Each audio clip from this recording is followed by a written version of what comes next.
Hello, je suis Patrick Roufroy et vous êtes sur Planète aussi, le podcast qui vous aide à mieux comprendre et apprécier les bergers australiens et les bergers américains miniatures.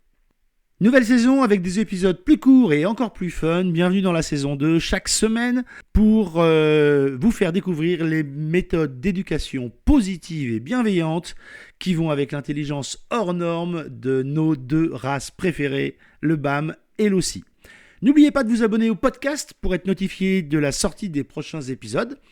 Et n'oubliez pas de mettre un avis sur Apple Store.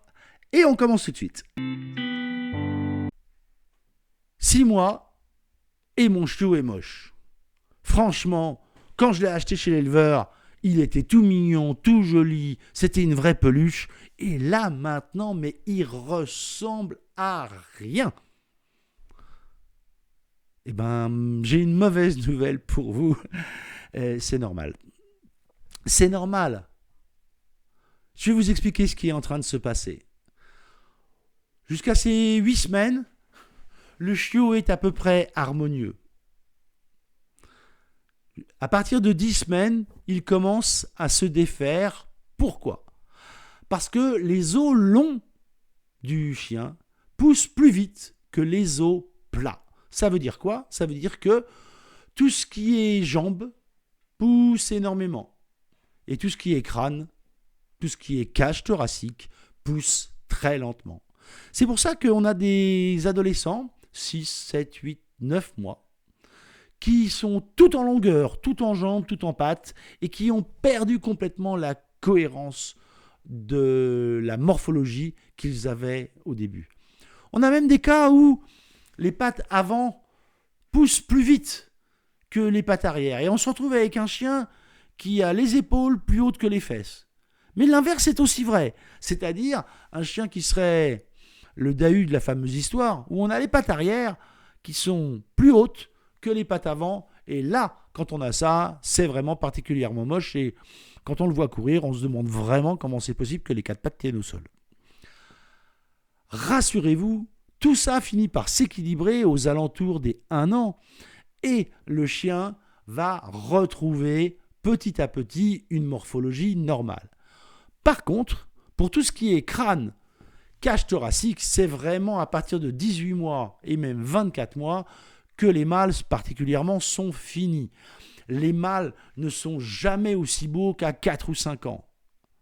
C'est là où le poil est magnifique, la cage thoracique est complètement ouverte, complètement dépliée, et qu'on a un chien à maturité.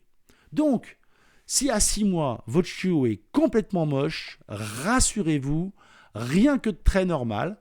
Tout ce que vous avez à faire, c'est, dans ces périodes-là, surveiller de ne pas faire trop d'exercice parce que si les os ont déjà bien poussé, il n'en est pas de même pour le système musculaire et ligamentaire.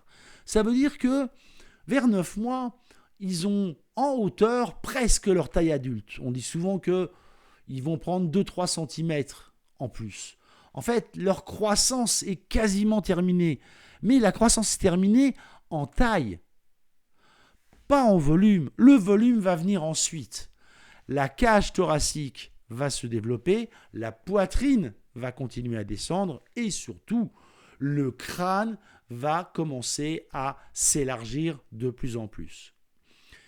C'est pour ça que souvent, on a ce problème avec les oreilles dans cette période-là, où les oreilles commencent à partir un petit peu dans tous les sens, justement à cause du fait, d'une part de la poussée dentaire, qui progresse jusqu'à 7-8 mois à peu près, et aussi à cause de toute cette croissance du crâne qui fait que les oreilles ne savent pas très bien comment elles doivent se positionner. Donc, ne vous inquiétez pas, si votre BAM ou si votre Aussie est moche à 6 mois, c'est normal et Dieu merci, il va retrouver une apparence merveilleuse et magnifique dans les mois qui viennent. Il suffit d'être patient et il suffit d'attendre. À très vite. Merci d'avoir écouté ce podcast ou ce vlog. Si vous le regardez sur YouTube, n'oubliez pas de mettre un j'aime juste là. N'oubliez pas Si vous êtes sur le podcast, d'aller mettre un avis 5 étoiles sur le Apple Store. Enfin, n'hésitez pas à partager, n'hésitez pas à mettre des commentaires partout où vous le souhaitez et vous abonner soit au podcast, soit à la chaîne YouTube. Je vous remercie 1000 fois, ça aide beaucoup à faire connaître mes émissions, le podcast et le vlog. Merci, à très vite sur Planète aussi.